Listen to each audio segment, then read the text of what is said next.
হার্দিকের জন্য বড় ট্রেড তো করতে হবে কেকেআরকে, কিন্তু চুপচাপ কোচ চূড়ান্ত করে নিল নাইট বাহিনী।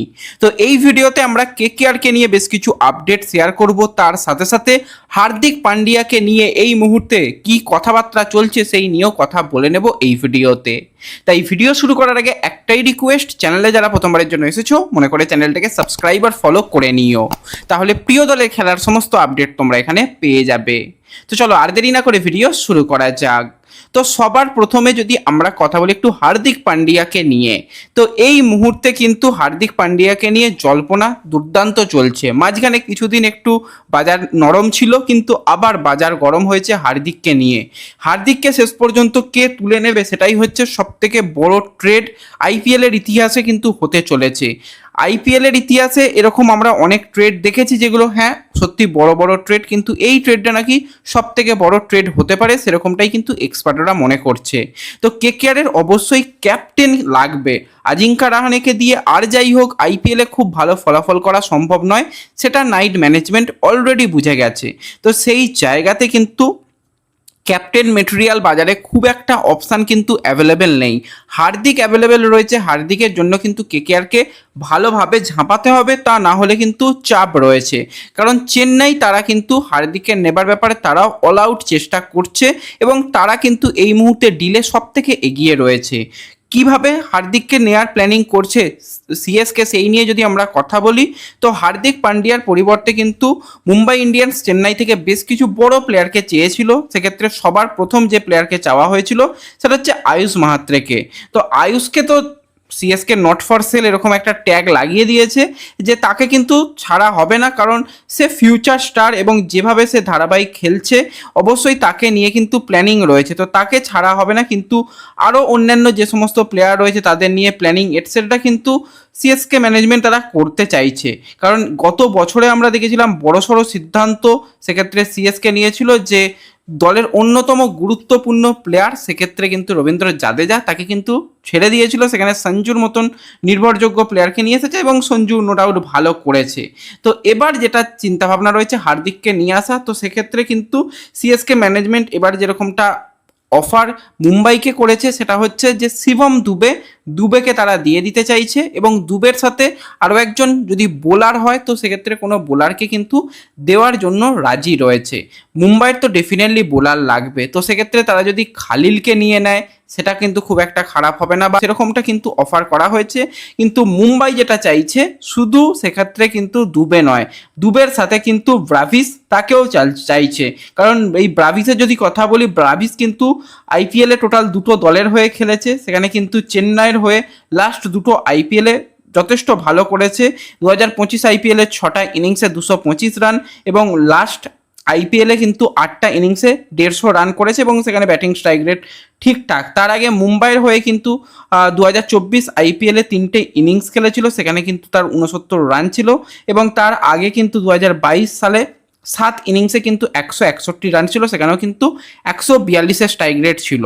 তো এই রকম একজন প্লেয়ারকে যারা চাইছে যে মিডিল অর্ডারে কিন্তু ব্যাট করতে পারবে এবং ফিনিশার হিসাবে কিন্তু খেলতে পারবে, এবং তার সাথে শিবম দুবেকে চাওয়ার কারণ শিবম দুবে কিছুটা হলেও হার্দিক পান্ডিয়ার মতন অপশান আনতে পারবে এবং শিবম দুবে এলে সে বোলিংটা করতে পারবে। হ্যাঁ, শিবম দুবের ফিল্ডিং খুব খারাপ আমরা জানি, কিন্তু বোলিং তাকে দিয়ে করিয়ে দেওয়া যেতেই পারে। মিডিলের 2 ওভার 3টে ওভার তাকে দিয়ে বোলিং করিয়ে দেওয়া যেতে পারে।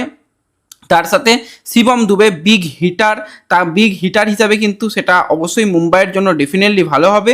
সেই জন্য এই দুজন প্লেয়ারকে চাওয়া হচ্ছে এবং কিছু ক্যাশ ডিল সেটাও কিন্তু চাওয়া হচ্ছে, এবং সিএসকে ম্যানেজমেন্ট শুধুমাত্র শিবম দুবে প্লাস একটা বড় সড়ো ক্যাশ ডিল সেটার জন্য চেষ্টা চালাচ্ছে। তো সমস্ত রকম দিক দিয়ে কিন্তু সিএসকে তারা ভালো রকমভাবে চেষ্টা চালাচ্ছে। কিন্তু এই জায়গাতে কেকেআরকে যদি নিতে হয় হার্দিক পান্ডিয়াকে, তো কেকেআরকেও কিন্তু এবার ভালো রকমভাবে চেষ্টা চালাতে হবে। এর আগে আঙ্ক্রিজ রঘুবংশীর নাম উঠে এসেছিল, যে রঘুবংশীকে চাইছে এবং তার সাথে রিঙ্কু সিং বা বরুণ চক্রবর্তীর মতন প্লেয়ারকে চাইছে, তাহলে কিন্তু হার্দিককে ট্রেড করতে রাজি মুম্বাই রয়েছে। কিন্তু সেক্ষেত্রে সেই ডিলগুলো তো সম্ভব নয়।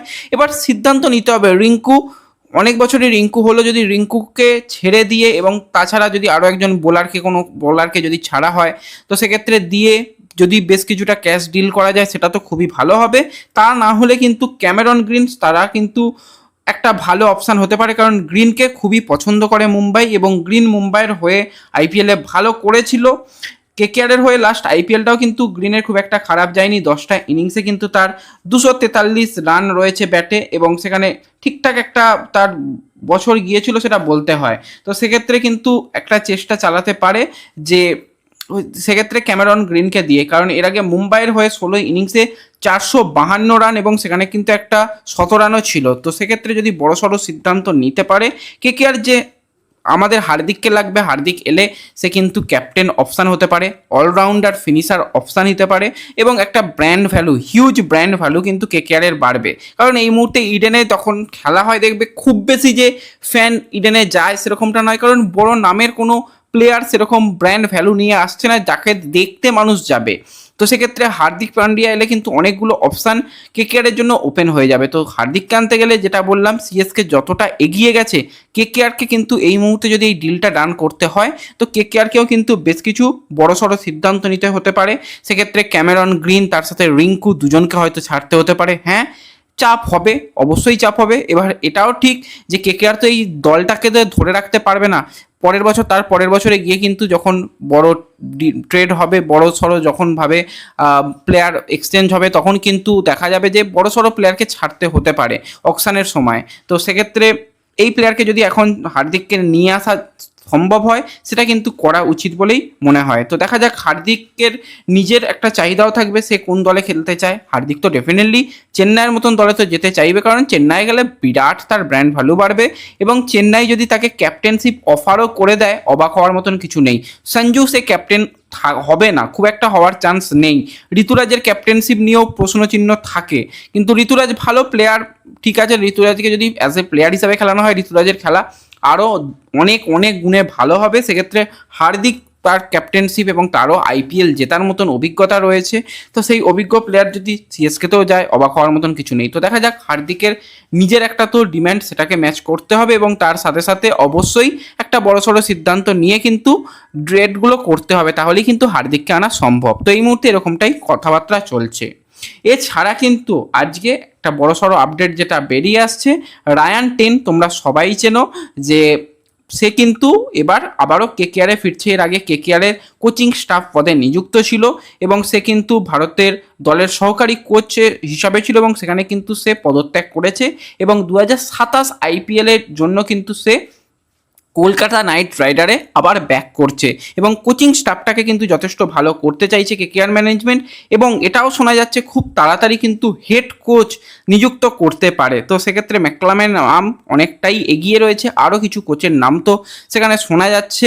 তো দেখা যাক শেষ পর্যন্ত কোন কোচকে হেড কোচ হিসাবে নিযুক্ত করে, সেই দিকেও আমাদের নজর থাকবে। তো এই ভিডিওতে আমরা এই আপডেটগুলোই শেয়ার করলাম। ভালো লাগলে অবশ্যই লাইক শেয়ার করে দিও, চ্যানেলে প্রথমবারের জন্য এলে সাবস্ক্রাইব আর ফলো করে নিও। দেখা হবে পরবর্তী ভিডিওতে, ধন্যবাদ।